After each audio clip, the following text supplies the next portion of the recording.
Welcome to the joint podcast with the Victors Nation and LEO podcast. I am your host, Jason Robinson. Both pods are brought to you by Big Banter Sports. Make sure you follow them on Twitter, Facebook, Instagram, TikTok, and visit us at bigbantersports.com to get your sports news involving Big Ten football. With me are my PICs, Derek McCarty and Dre Fame. And we also want to welcome a special guest as well, too, Brandon from the Indiana pod. What's up, my guys? Yeah, glad to join you guys.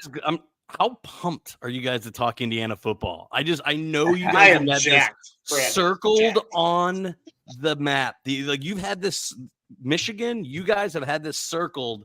I'm glad I could come here and help you guys out. Well, we have had this circled. We have had this circled because we really want to hear what your opinion is on the team captains that we took off your roster from last year and imported to our roster. So we've been waiting to hear what your opinion would be on that. Yeah. No breakups are easy, but the breakup with this one we're both pretty easy. There's been a youth movement at quarterback. IU is starting a redshirt freshman. One of its highest rated quarterbacks ever in Taven Jackson. We also have two other freshman quarterbacks that we want to build and start up. And Jack's like a 16th year senior.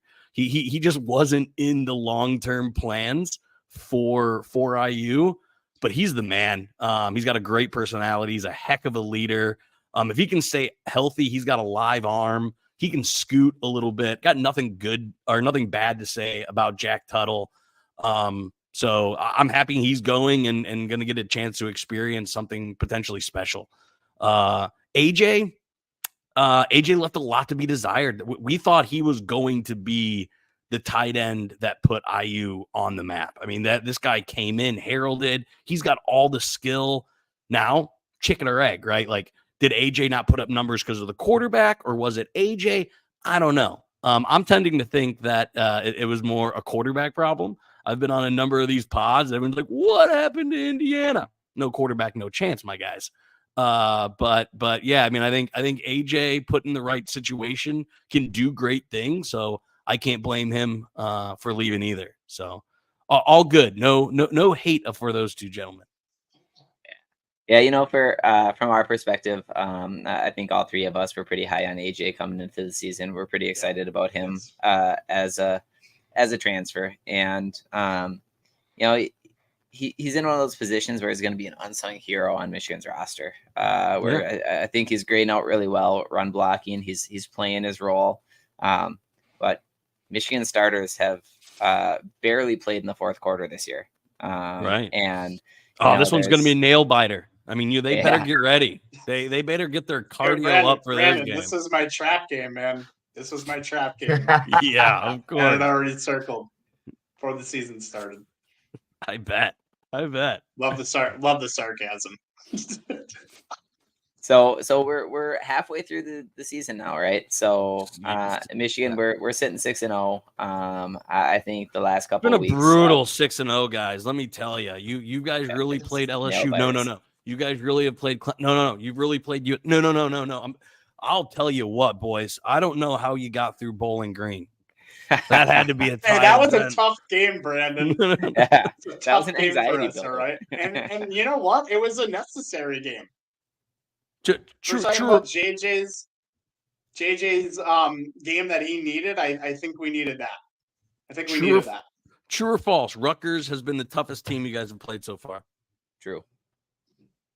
I don't want to hear that. True, yes. IU plays Rutgers next week. Don't tell me that. That was the wrong answer, guys. That was the wrong answer. You're probably going to lose that game too, Brandon. It's hard to say because Rutgers is Rutgers, right? But they have a physical mentality. You talk about youth movement for Indiana. Rutgers had one of those like 2 years ago. And they took a lot of transfers in. And if nothing else, they're going to show up and they're going to hit. So they might not win the games that they play, but they're going to show up and they're going to play really physical. And they were And maybe it was where we played them, being the first conference game of the season, being the first game after we had our preseason against some of the smaller schools. Maybe it's first game with Jim Harbaugh back and the whole coaching staff back. And really we dominated that game minus one play. I mean, come on, we can't give Harbaugh a hard time, guys. If you're not cheating, you're not trying. Come on, everyone knows that. I mean, so if only he would have known that other programs we're not Michigan State now. Picked up the bill. Or Ohio State now. You know what I'm saying? We don't have no scandals over here. There's no scandals. You're talking about a cheeseburger. Man. But Brandon, what are your thoughts on where Indiana is at this point in the season?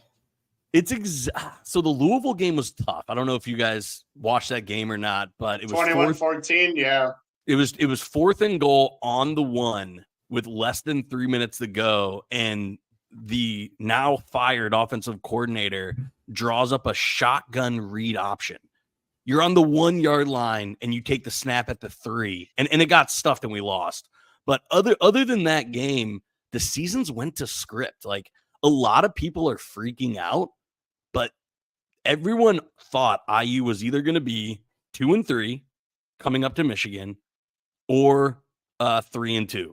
So the script to get to 6 wins is there. Now, Rutgers next week, you have to win on homecoming, right? You have to beat Rutgers.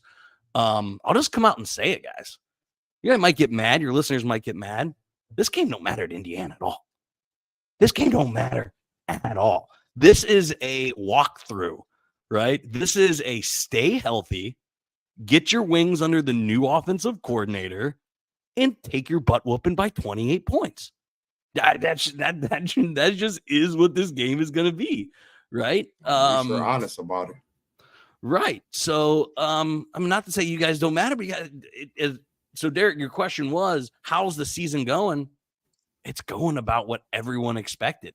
The path to 6 wins is still 100% there. If you can beat Louisville, I'm sorry. No, Dre. Yeah. What was your question? So is 6 wins like your fan base like ceiling? I wouldn't say like ceiling. I wouldn't say wins. ceiling. Yeah. So 7 is the ceiling. 6 is the goal. 5 is most likely. If you just look at the schedule, that's if anything 4 or less is disappointing. So that's kind of how I would put it. If you would have asked me 6 weeks ago, I would have said that was the case. You're asking me right now, that's still the case. Okay. There isn't a timeline where IU was beating Michigan. Not if the season was going the best it could. Not if the season was going the worst it could. This game was never going to be a win. So you say that, but it's always Indiana has had a knack for, in the Harbaugh years especially, playing us tough. Yeah. There were a couple of years there where I talked about Rutgers showing up, and if nothing else, they're gonna come to hit. Yeah. That was kind of what it appeared like Indiana's philosophy has been against Michigan the last couple of years. They got more talent than us. They're Michigan, but man, do you remember a couple of years ago back when Chase Winovich was still on Michigan? Yeah, man, those guys, it's like the offensive line was targeting, like, we're going to hit Chase as much as we can. Mm-hmm. Like they were playing physical. They always play us physical. So I got 2 questions for you guys. Is Joe Milton still at quarterback for you guys? Oh, he's at Tennessee. No, he went to Tennessee. No, I know. Is Michael Penix still quarterbacking for IU? No. So, that wasn't too long ago. Where you guys had Mr. Milton and we had Mr. Penix, and things were a little bit reversed, right? You guys probably had. Hey, no disrespect to Mr. Milton, but we do not regret his decision to go to where he went. Prayers and power to him. but it's JJ's team. Let's go, JJ. Yeah. Mm-hmm. No, 100% with JJ. Let's talk about that, because from an IU perspective, you know, I haven't watched a full Michigan game yet. There hasn't been a reason to watch a full Michigan game yet. Are you guys satisfied with his season so far? Because I haven't been blown away. I expected him to be in Heisman conversation. I expected him to be the best quarterback in the Big Ten. No, and hold on. Let me take this. I don't think you can say that right now. No. Why? No, you know what I'm saying? Before I answer this, well, I'm going to answer it first, and then I got a question right back to you. The reason why he's not in Heisman conversation, I just shared this in the group the other day. It was an article that said he'll be the in Heisman conversation, but he don't play the whole game. But why do we need to play the whole game if we're winning by halftime? There's no need to. We don't stat pad at Michigan. You know what I'm saying? So it's no need. We got the main prize on our mind. Yeah, you know what I'm saying? He's leading in dang near or close to leading in dang near every category that he needs to be leading in. So it's not like he's not putting up numbers. It's just he's not putting up the Caleb Williams numbers. Because, like I said, Caleb Williams got to play the whole game and sometimes overtime because he has no defense. Yeah. But, you know he's what I'm saying? He's got to play and beat Arizona. Yeah, you know what I'm saying? If we don't have the reason for him to be in for the third or fourth quarter, it's no reason. So, like, I understand what people on the outside looking in and be like, why he ain't in the Heisman, but y'all dominate. It's because he don't play the whole game. If we getting our second and third and sometimes even fourth string people in. So, I think at the end of the day, at the end of the season, it's gonna all work itself out. I think people is not paying attention now, but I think by the end of the couple weeks left, I think he'll be in the Heisman talks. If not him, either Blake or him. It just depends. But right now, it's no need. You know what I'm saying? We haven't played anybody that challenged us enough to keep him in. You know what I'm saying? To the lasting bells. I mean, Michael Penix is winning it. Michael Penix is winning it, so it doesn't matter. So you think so? Actually, I do. No. I mean, he got a chance. He got a chance. He might. But if you take a loss, it's over. So you talk about JJ, right? And it's because, like Dre was saying, right? These games have not required Michigan to do a whole lot. They haven't required Michigan to show a whole lot. We came into the season with two of the best running backs in all of college football on the roster with Blake Corum and Donovan Edwards. JJ McCarthy quietly has the highest QBR in all of college football. One spot ahead of Penix. So quietly, he has been very efficient. He has been very accurate. He has been running the ball. He has been throwing the ball. Playing the whole game. And even though he's not throwing for 300 yards, 5 touchdowns a game, because that's not Michigan style. He's not going to do that. But he still is also per PFF the Big Ten's highest graded quarterback. So even though it's not the eye-popping Heisman type numbers that you would expect to see, efficiently he's still performing at a very high level, and that's why NFL draft predictions right now have him going as a first-round draft pick. So really, that's not. I just looked at, because we just previewed JJ and the whole Michigan team on the LEO podcast, and I saw him mid second as the 8th best quarterback. Right.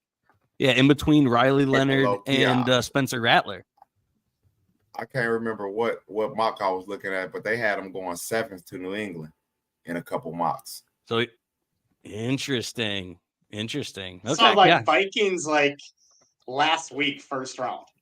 But I gotta answer your question too, Brandon. So I have seen unselfish teams at Michigan. We all have, except Brandon. But I have never seen a more unselfish team than this Michigan football team. When they talk, press conference, media conference, whatever, they do not care truly do not care about individual stats. They do not. Heisman, that'd be great. They are out for blood this year. They want that national championship. Like, It's hard to even name a player on both sides of the ball, offense or defensively, of like who would be a top player right now. You can look at stats all day. If you're not a Michigan fan, that's great. But every player contributes. And like Derek and Dre were kind of saying too, like our starters haven't played in the fourth quarter all year. They haven't. And we're not just rotating in our starters with our second string. We're also, I mean, we're so deep. That is our second string playing that game as well, too. That's how deep we are at almost every single position on both sides of the ball. Third, so almost seeing our third and fourth stringers coming at the game. Yeah, at the end. Too. That's why PJ, what PJ say, we traveled with 75 and played 74. So, like, there's no need to keep him in. That's why he is not the Heisman. But like I said, his numbers is there. It's like we're not after the Heisman this year. We are after a national championship. And we talked about, Derek, you brought up Blake and Edwards. What have our opponents been hearing about the last 2 years? Corum and Edwards are going to run down your damn throat, right? Every team has been trying to stack the box defensively and trying to sell their soul to stop the run. That's what's going on. But we got a passing game. We got a passing game right now. So that's where I think this script. That's where I think this script will be differently from what you guys seen. So IU runs a 4-2-5. At most, we're putting 7 in the box, right? Like, we're built to stop the pass. When Indiana went to 3 bowl games in 4 years, our national nickname was Indiana. We're ball hawks that play a lot of dudes in the secondary, right? So like, you will not see 8-9 guys in the box this game. We're gonna throw 7 at you, which I don't think there are individual rushing props, but I think Blake and Donovan are gonna have a heyday on Saturday. Edwards is due, dude. Edwards is due. So I'm just telling you won't get stack boxes on Saturday. If you've been seeing stack boxes all year, that will not happen Saturday. IU doesn't have a defense to do that. It's not built. It is secondary heavy. And IU traditionally plays. That's why but we surprisingly, I'm sure you guys see this, maybe you didn't. Check out the box score. So you guys check out the box score against Ohio State. We shut down Ohio State's running backs. Really? That was one of the most impressive performances that first weekend. To be honest, Ohio State running backs were trash. Of course. You have to It's say not that, honesty, right? So you guys have to say that. I don't have to say that, right? So yeah, I mean, Travion Henderson, we held for 12 carries for 48 yards, right? We none of their quarterbacks broke it at all. They tried running Devin Brown. He had absolutely nothing. Now that the other running back, I'm going to butcher his name. He had 10 carries for 57 yards, but he had a 17-yard run. So again, we were able to bottle up those 2 running backs. Maybe it's apples to oranges. Maybe you guys are so much better than Ohio State, because of course you guys are. But I'm just saying, you won't get stack boxes, and we've played a run-focused, high-end Big Ten team before, and that isn't what beat IU against that other school to the south. So I don't think that's what Michigan is anymore. I mean, I think we are 50-50 pass and run. So it's going to be interesting to see Saturday with adjustments and everything too. That is IU's only chance is to get turnovers. Like, they need to have JJ to throw them. Like, that is literally, I know I said 10 minutes ago there is no chance, but if that 1% miracle chance is IU gets 2 to 3 interceptions. That is the only way that it happens, and that's what IU plays for. You will see us jumping a lot of routes. That's how Maryland scored over the top. I think it was pretty obvious in the film room that IU is jumping all these routes. Just give a little hitch and go. Just give a literal go. That's I don't. You guys have the wide receivers to do that. But yeah, IU is looking to jump routes and get interceptions, which means plays over the top are also super possible. Yeah, I would expect on Michigan's end, you know, you're talking about JJ McCarthy, right? Because you're saying from the outsider's perspective, not eye-popping stats, and you know, the hype would almost call for a Heisman type season. That's just not Michigan's game. But he does have the highest QBR in all of college football, raw and adjusted. Roman Wilson is second right now in total touchdowns for receivers. I guess technically tied for third. There's 2 receivers that have one more than him. And Blake Corum has the most rushing touchdowns in college football. Is he going to get to 20? You think he gets to 20? Gosh, I hope so. I hope so. It might be close, but I hope so. I mean, it can definitely do it, but it's hard because there's so many mouths to feed, right? And it's hard too. Yeah, it's hard when you play 3/4 of a game, because you know. I'm gonna tell you this. Man, JJ's gonna get Ohio State. He doing 5 like Haskins at Ohio State. He gonna break it at Ohio State. I'm telling you. He might do that on Roman purpose. Gonna break it too. Love it. Roman gonna break it too, and JJ. I'm telling you, everybody gonna break it. Sorry, you're damn it. I mean, dang it. I'm sorry. But what I think we're going to see out of Michigan's offense is they're going to come out. They're going to do their thing on the ground.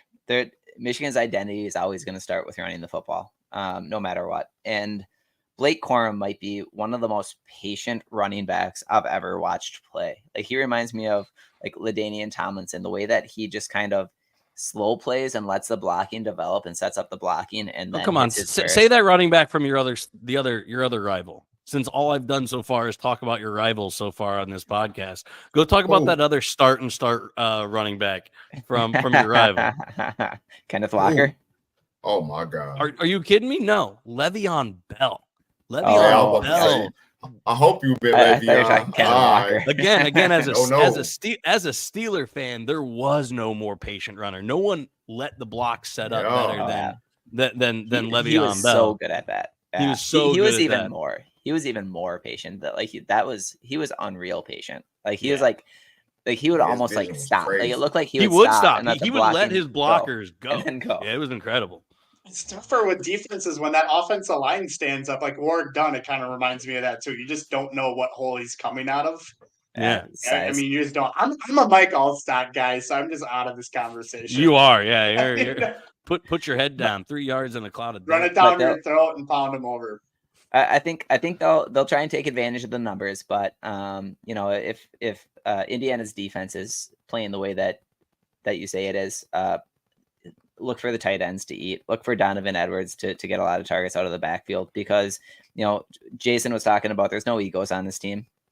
JJ McCarthy is completely fine throwing for 85 yards and winning the game by 4 touchdowns, if that's what it takes. And if that means that he throws 4-yard outs or hits a tight end over the middle because he got Colston Loveland matched up on a linebacker and it was a mismatch and it was a 7-yard pass, if that's what the defense is giving him, he's not going to try and throw to the 5 guys that are playing 20 yards downfield. Yeah, I think this is a monster Colston Loveland game. I swear I'll eventually stop mentioning your rivals, but there was a tight end from the school down south, got 2 touchdowns and just absolutely ate IU. The 4-2-5 allows the seam just to be wide open. Yeah. So yeah, this could be a monster Colston Loveland game. Yeah. AJ Barner, let's get him like 5 touchdowns. Would you love that? If they're coming from King Tut, I'd be down. And we gotta wait until the middle of the third or fourth quarter then. For that I was about to say you'll probably see him third quarter. Definitely. Very possible. So we've been talking a lot about Michigan's offense, but Michigan's defense, number 1 scoring defense in college football right now. They actually, I saw this stat and it was amazed. No team has had a 1st and goal against them. There's been no team on the schedule yet that's had a 1st and goal. It's not happening this game, gentlemen. But defensive line saw every level of Michigan's defense, and the secondary is just getting healthy. And the third quarter too. Yeah, no team we have scored like in the third quarter. 76 to nothing. 76-0 in the third quarter. To nothing right now. In what quarter? In what quarter? In the third quarter, Michigan's outscoring no team has scored against us. Yep. So that's a wild stat. That is a wild stat. Remember that down, Brandon. Yeah. remember that down. So what do you expect out of Indiana's offense this week? What do you expect them to try and do to attack Michigan's defense? Yeah, there's one guy you guys need to be careful of, and that's Jaylin Lucas. He was a freshman All-American returner. He's going to be an All-American returner again. He's the one that will take it 80 yards to the house. He's probably, I hate ripping my own team here. He's the only guy that has the athleticism to play on Michigan. Like if you had to take an offensive player on Indiana, the only player that could lace him up and play for Michigan is Jaylin Lucas. He is absolutely electric. He was all Big Ten coming into this year. He'll be all Big Ten again. He's the guy that can take a screen pass, take a slant, take a punt or kick return to the house. And again, if we want this to be competitive, he is going to have to take one of those ways for it to be. So it won't be the run game. And rushing as well too. Yeah. With 212 yards. Yeah. So yeah, and he's labeled as a running back, but he really is kind of a do everything guy. He lines up just as much in the slot. Who he reminds me of, and he's not quite to that level yet, but I think he can get to that level. He is so much like Rondale Moore. Like he has so much Rondale Moore to his game. It's pretty crazy. So, if you're Michigan fans and yeah, Percy Harvin still that right up that alley. If you're a Michigan fan and if you want to circle a guy to watch on the IU offense, it is number 1-2, Jaylin Lucas. That is probably the guy that you need to circle. Cam Camper, number 3, coming off an ACL. He was a beast last year. He was on pace to be an all Big Ten receiver. He hasn't been involved in the offense because the offense has been so bad this year. So those are the two guys for Michigan fans, 12-3, Lucas and Camper, who you guys kind of want to circle. Camper leads your receivers with 249. Yeah. Yeah, he's a stud. He's a stud. If he had a consistent quarterback getting him the ball, he could put up some numbers. So a lot of teams against Michigan have taken an approach right away to try and throw a couple haymakers. And Minnesota last week, for example, they were a running team. They came out and tried to throw the ball right away and started the game off with a pick 6. So do you think that Indiana is going to take the approach of more let's go attack them right away and see if we can land a couple big punches and get them on their heels? Or do you think Indiana is going to take more of the approach of Michigan is a ball control football team and they shorten the games with time of possession? Yeah. If we can have a couple long drives and shorten this game, we might come into the second half and have a 1 or 2 possession game coming towards the end of it. What approach do you think that they're going to take? So yeah, no, a new offensive coordinator, man. So I'm going to answer your question the best I can, but the answer is nobody knows. IU fired their offensive coordinator a week and a half ago, brought in a guy, Rod Carey, who'd been on offensive coordinator throughout Power Fives and Group of Fives teams. So we don't know. We're not going to try to run the ball against Michigan. That is futile. You have to, just because you can't be that predictable. So the difference I think you'll see, Derek, is Taven Jackson's arm is immensely better than, I'm not even going to try to pronounce the Greek guy for Minnesota. That guy does not have the arm for that Taven has. Do you guys know why Taven Jackson's a big deal for Indiana? Tell us. So I don't know if you guys are basketball fans, but Trayce Jackson-Davis absolutely dominated. It's his brother. Really? It is his younger brother.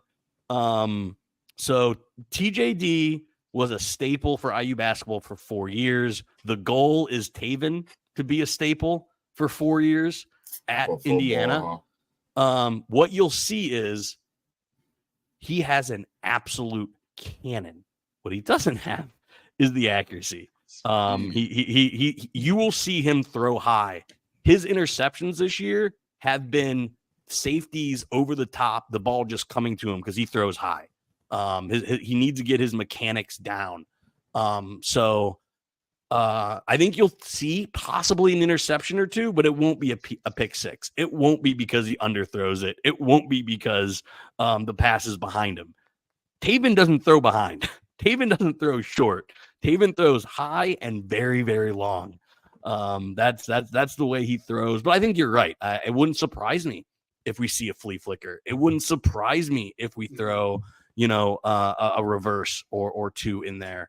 When you're Indiana, when you're Minnesota, when you're Nebraska, you have to do that against Michigan. I mean, you guys aren't new to this, right? Like, you need to bust out the horse and pony show when you're 33.5-point underdogs. You're absolutely right. There's going to be haymakers. There's going to be trickery. There's going to be tomfoolery. You're going to see it all because, quite frankly, you can't line up against Michigan and try to beat them at what they do. It just doesn't work. Yeah. Jason, Dre, what do you guys think? What do you guys expect to see out of Michigan's defense? Jason, you can go ahead. So I think we're actually going to see a lot of quarterback pressures this game. Like, our defensive front, I've said it in previous pods as well too. I think we're just stacked. We're deep at that level. Linebackers as well too. Now, Indiana's offense, like I was talking to you guys before as well too, before we started recording, like, I think Indiana's going to start throwing the ball. We saw that against Bowling Green. We saw that towards the end of the first half against Minnesota as well too. So I think they're going to take, and if they have the quarterback, Brandon, you said he doesn't have the accuracy, but they're for sure going to take some desperate shots deep. It's going to happen because you have to, right? You have to. And if the guy's got an arm, that's what I expect to see. Maybe if they get a couple shots down deep, I'm talking about Indiana's offense here. I think they maybe start opening up the running game a little bit, kind of back off of quarterback pressure. But that's what I expect to see is Indiana taking some shots deep. But if that quarterback stays in that pocket long enough and he waits a little bit, I don't think Indiana's offensive line can compete with our defensive line or our linebackers. It's just not going to happen. And our edge rushers, especially on short throws, screen tosses, anything like that. I just don't think Indiana's offense is going to be able to compete with Michigan's defense. So Indiana attempts to run a tempo offense. We have not been sacked a lot. One, because our offensive line is probably the strength of that offense, to be honest. The offensive line is pretty good. It's very, very senior laden or upper class laden. Sacks haven't been a thing. That's a combination of getting the ball out quickly and the offensive line being well. So what I think the defense is going to get turnovers, honestly. That's what I think. I don't think sacks are going to be a huge thing. Aiden Hutchinson isn't there lining up, even though I know you guys got probably half a dozen guys, if not more, going to get drafted on your defense. But I don't think sacks are going to be a huge part of this game for either side, to be honest.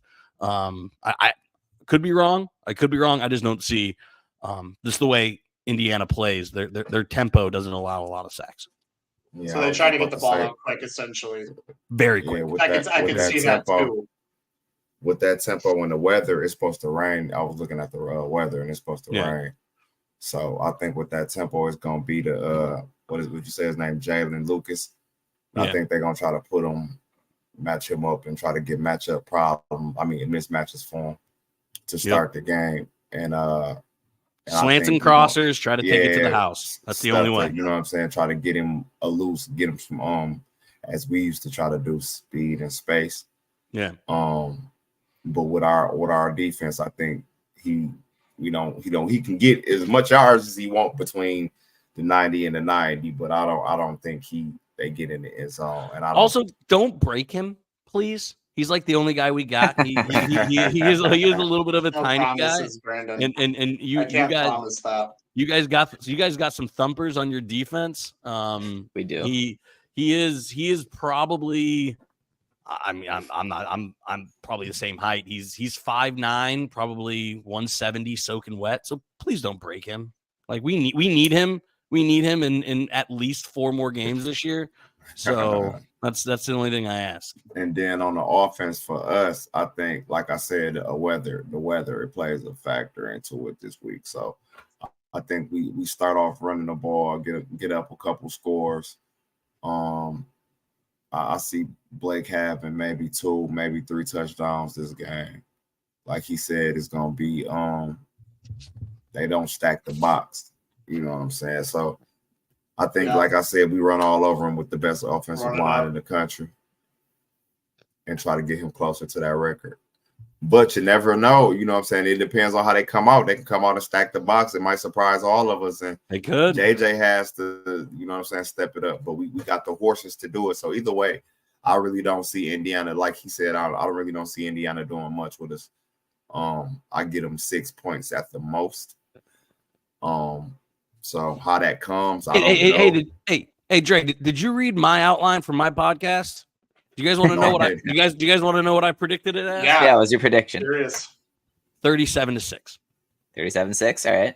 I think our defense is good, and I think you guys take the air out of the ball. I think you guys realize you're going to face 6, at most 7 guys in the box, and you guys just average 5 or 6 yards a carry. Yeah, just average 5 to 6 yards a carry, and it's going to be probably 4 or 5 minute drives, right? And you can only have 8-10 of those in a game, right? So you guys might score on every drive, but you're just not going to have that many because you guys are going to take what Indiana's going to give you, and Indiana's going to give you 4, 5, 6 yards a run every run. So plus a couple interceptions, you got to add those. And unless there is a Jalen Lucas big play, and unless there is a defensive touchdown, IU cannot score against you guys. They absolutely cannot score against you guys. So I'm not betting that a pick 6 or a special teams touchdown happens. So that's where I got 6. It wouldn't surprise me if it got to 10 or 13 because one of those big play touchdowns. But if it was just IU's offense having to drive against Michigan's defense, it ain't happening. I'll tell you right now. I know you're not lying either because you guys are like second to last, I believe, in the Big Ten for rushing defense. So, I mean, there's obviously proof in other ways. I think if y'all do get to 13, though, it'll be when we take all our starters out in the third and fourth quarter. That's when y'all get y'all the points. Yeah. Other than that, I don't. From the first 3.5 quarters, y'all ain't really gonna be doing too much. Like, yeah, did you see the 14 points we scored on Maryland when they took their starters out? Let's go, boys. Let's go. You guys looked real good then. So Brandon, what you're saying, so we got a 33.5 point spread here in this game. And you're saying that you think that Michigan's not going to cover. You think Indiana's going to cover? Yeah, I mean, I still have you guys winning by 31 points. Come on, what do you guys want me to do with you guys? But So historically, spreads that big, Jim Harbaugh typically doesn't cover on. Yeah, I don't think he does this time. I think it's probably something like 24-0 at halftime, something like that. Maybe 24-3 at halftime, and then you guys, maybe score, 13, 14 points in the second half. Take our starters out then too. Doesn't that sound realistic? Does that sound realistic, guys? Yeah, I think realistic. Is this unrealistic? I think my prediction would be 34-7. Because what you're talking about, Michigan's going to take the boa constrictor approach, and they're going to burn up a lot of clock every time they have the ball. They're going to score on a high percentage of their possessions, but I think they're going to shut down Indiana's offense. I think that Michigan typically has been getting beat on one big play a game. 69-yard touchdown run. the first drive of the game against Rutgers, or a 69-yard touchdown catch. I'm sorry, a 75-yard touchdown run after the starters were taken out at the end of the game against Nebraska, and then the touchdown pass right before halftime last week against Minnesota. So I wouldn't be surprised. I don't know if it'll come with the starters. I don't know if it'll come on one of those big plays that you're talking about, or if it ends up being a big play once we have third or fourth string in like the fourth quarter. But I think Indiana will get on the scoreboard at least. And Indiana will play their starters regardless of how bad the score is. Because like I said, this is a warm-up to a must-win game against Rutgers. IU needs to solidify their playbook, get everything going with the new coordinator. So yeah, I mean, it's very possible that IU scores, 10, 14 points in the fourth quarter again, just because we won't stop playing. Because like I said, this is a setup for an important game. Yeah, for sure. Yep. Jason, what do you think for a score prediction? I'm thinking as a Michigan fan or a football fan? In general. In general, okay. I'll just try to average them all then. I'm thinking Michigan 35, Indiana 6. That's what I think. Yep. I don't think we cover. I think we get close, but I think we take out our starters pretty early this game, a lot early. Maybe Nebraska type of like towards the end, middle of third quarter type of deal. So I think we stop scoring right there, but I think it's going to be 35-6. It's going to be my final prediction. Especially if conditions are bad, right? If conditions are bad and we get off to a big lead, are they going to keep JJ out there? Are they going to keep Blake out there? They're going to keep Donovan out there. No, I think it'd be cool to see Jack Tuttle out there a little bit early. Heck yeah. He's his old team, and then keep AJ Barner in there a little bit more. Jack Tuttle going to have the whole second half. Watch what I tell you. They're gonna have a whole second. I'd love it. I'm not. Yeah, I'd love it. Dre, this game's all about staying healthy, right? Yes. So I think your point. For both sides, right? If it's gonna be nasty, you don't want people slipping. You don't want messy, weird. People tackling people funny. I mean. I haven't played competitive football since high school, but like you get in weird positions when you go to tackle when it's wet and gross out, right? So like you want to avoid that at all costs. So I'm with you there. I hope you guys wind up completely healthy, and I hope IU comes out completely healthy. So if you guys want to bench your starters at halftime, like let's go for it. And that's to my point though about the JJ not being in the Heisman. Like you know what I'm saying? Like if we win in by halftime and we take him out, it's no chance for him to, you know what I'm saying? Yeah, I had to razz you guys though. I mean, no. But right? but that's been a question around the nation though. You know what I'm saying? It's not just for you. It's been a question around. I've been seeing that a lot. Like, how can he even compete for the Heisman if he don't? I mean, but what do you want him to do? Like stay in the game, and you know what I'm saying? And it's not Michigan's game. We're doing whatever we want to do right now. It's not Michigan's game. It's no point. Yeah. Right. I just have one more question for you guys. Yes, sir. So I graduated IU in 2011. Probably the most awesome game I saw. And if you guys don't remember this game, no worries, I'm old. But it was 2010. An undefeated Michigan with Denard Robinson traveled to Bloomington and absolutely stole a game. Denard scored 17 seconds left. And I think that is the game that, like, I didn't really hate Michigan growing up, but like that game right there where I was just like, I'll hate you forever. Like that was our best chance. That was the best chance we had at beating Michigan during my entire time at IU. And you guys got some favorable calls. I mean, you guys always get favorable calls, but you got some favorable calls in that game. So my hate hasn't been there for you guys for long, but it was that game. It was Denard Robinson with an undefeated Michigan, and Indiana had you guys beat. And it didn't happen. But that's shoelace, man. Yeah. My God. He was filthy though, for real. Yeah, he was. He was filthy. Cool, guys. You got anything else for me? Anything else you guys want to cover? Let me give y'all my score prediction. Sorry, Dre. Yeah, that's my bad. That's my bad. You good, big dog. I got Michigan winning 48-10. Love it. Always going big. Always going big. Yeah, for sure. You know me, baby. You know me. So all three of us had it about around the over-under, which is 45 points, but it's coming down. The over-under was 46.5. It's already dropped 1.5 points. It wouldn't surprise me if it drops another point, right? So us three are right around the over-under. Dre's went, this is an over game. This is 58 points. This is two studies over the over. I think we're going to get our starters and our second string out of the game like pretty early. Yeah, I would go higher. Vegas would disagree with you, Dre, but it's all right. It's all right. That's why I don't bet. That's why I don't bet, brother. I swear. Awesome. Sounds good. Well, Brandon, thanks for joining us. It should be a fun game. Hope both teams come out pretty healthy, and I have no reason to ever hope that Indiana football at least does not continue to have a good season. So you guys aren't going to ask me what my preseason prediction was for Michigan? What was it? Let me start off by saying I didn't have you guys. No, I did.